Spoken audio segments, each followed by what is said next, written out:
कानपुर में शहीद भगत सिंह के प्रति की गई अमर्यादित टिप्पणी पर कार्रवाई की मांग को लेकर राष्ट्रवादी नौजवान सभा के कार्यकर्ताओं ने कलेक्ट्रेट परिसर पहुंचकर डीएम को ज्ञापन सौंपते हुए कार्रवाई की मांग करते हुए जमकर नारेबाजी की। इस दौरान राष्ट्रवादी नौजवान सभा के अध्यक्ष नवीन सिंह ने कहा कि जिस तरीके से कानपुर शहर में लिटरेचर फेस्टिवल में मुख्य अतिथि के रूप में पहुंची इतिहासकार अपर्णा वैदिक द्वारा अपने इंटरव्यू के दौरान शहीद भगत सिंह को आराम तलब व बहरूपिया कहा, होटल के मैनेजर से सेटिंग करके मुफ्त में खाना खाते थे, जेल में अनशन के दौरान उनका वजन बढ़ गया था क्योंकि वह छुप छुप कर खाना खाते थे। इस तरीके की शर्मनाक व निंदनीय वक्तव्य से आहत हुए छात्र व नौजवानों में आक्रोश है। इसी को लेकर जौनपुर राष्ट्रवादी नौजवान सभा के कार्यकर्ताओं ने डीएम को ज्ञापन सौंपा और कार्रवाई की मांग की। साथ ही उन्होंने कहा कि कार्रवाई न होने पर हम आंदोलन के लिए बाध्य होंगे।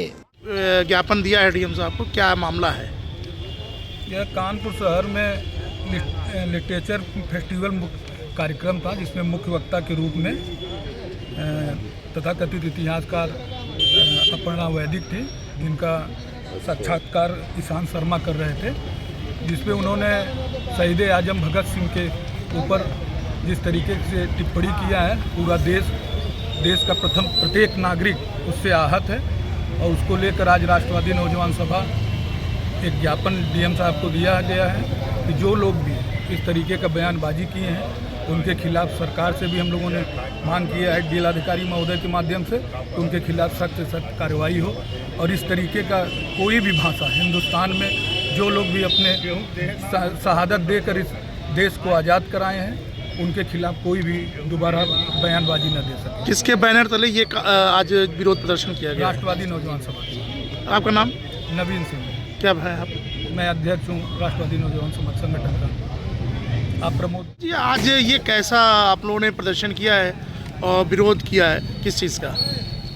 ये एक्चुअल अतुल तिवारी नाम के एक व्यक्ति हैं जिन्होंने कानपुर फेस्टिवल का आयोजन किया था और उस फेस्टिवल में मुख्य वक्ता के रूप में डॉक्टर अपर्णा वैदिक थी और उनके साक्षात्कार कर रहे थे ईशान शर्मा जी। ईशान शर्मा ने खुद भी कहा कि भगत सिंह दोहरे चरित्र वाले बहुरूपिया आदमी थे और उसके साथ साथ अपर्णा वैदिक की भी बात आई कि ये जो है चार्ली चैपलिन की फिल्म देखा करते थे और इनके शरीर का वज़न कैसे 4 किलो बढ़ गया था। ये कर्मचारियों के जेल से मिल करके, होटल के मैनेजर से मिल करके ये लोग जो है छुप छुप कर खाया पिया करते थे। ये इतनी बेहुदा हरकतें हैं, हमें लग रहा है कि और इन्होंने एक पुस्तक का विमोचन भी उस दिन किया डॉक्टर अपर्णा वैदिक ने, रिवोल्यूशनरी ऑन ट्रायल। हमें तो सबसे बड़ा शक यह है कि उस पुस्तक के अंदर कौन से कंटेंट इन्होंने डाला होगा। अगर इनका इतना इरादा इस देश के ऐसे शहीद के प्रति है तो मैं तो सरकार से यही मांग करता हूं कि जब तक उनके इस पुस्तक की पूरी मॉनिटरिंग न किया जाए सरकार के द्वारा, तब तक उसे पब्लिक के बीच में पब्लिश न किया जाए। क्योंकि हम जानते हैं कि भगत सिंह जैसा व्यक्तित्व अभी तक हमारे इस देश के अंदर पैदा नहीं हुआ था। आज़ादी आंदोलन में जो अपने माता पिता, घर परिवार, भाई बहन को छोड़ करके मौत को गले लगाना चाहता हो, ऐसे व्यक्ति के ऊपर इस तरीके की टिप्पणी की जाए तो आराम तलब थे। भगत सिंह आराम तलब थे। भगत सिंह लाठी खा रहे थे, गोली खा रहे थे और फांसी का फंदा खुद अपने गले में डालने के लिए तैयार थे और ऐसे व्यक्ति के ऊपर इस तरीके से ब्रिटिश हुकूमत थर्राती थी।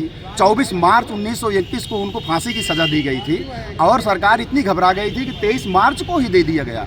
इतिहास का यह काला अध्याय है, पहली बार ऐसी माने फितरत की गई सरकार के द्वारा, ब्रिटिश हुकूमत के द्वारा। और इनके शव को इतना भयभीत थी ब्रिटिश हुकूमत कि कहीं जेल को तोड़ करके हिंदुस्तान के नागरिक भगत सिंह की शव लेने के लिए न आ जाएं। आदमाने आधा कटा जला उनको ऐसे ही नहीं। आज क्या आज यही था कि ऐसी अपमानजनक अभद्र टिप्पणी यदि ऐसे व्यक्तित्व के ऊपर किया जाएगा, शहीद के ऊपर किया जाएगा, तो नौजवान इस देश का बर्दाश्त नहीं करेगा।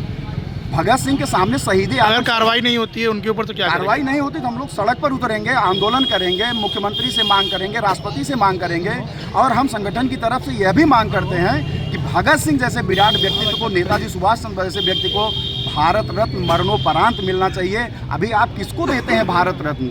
उनका कितना योगदान भारत की आज़ादी के अंदर है, जिन्होंने अपने प्राण को दे दिया, बलिदान कर दिया, आज अंग्रेजों को यहाँ से भगा दिया, उनको मिलना चाहिए। और शायद अभी हमारे देश के अंदर उनको शहीद का भी दर्जा सरकारों ने नहीं दिया है, जो हमेशा पेपर में निकलता रहता है। तो मैं संगठन की तरफ से ये मांग करता हूँ इनको शहीद का दर्जा अविलंब दिया जाए और नेताजी सुभाष चंद्र बोस, चंद्रशेखर आज़ाद, भगत सिंह जैसे व्यक्तियों को मरणोपरांत भारत रत्न दिया जाए। यह राष्ट्रवादी संगठन की तरफ। क्या नाम आपका? प्रमोद कुमार शुक्ला।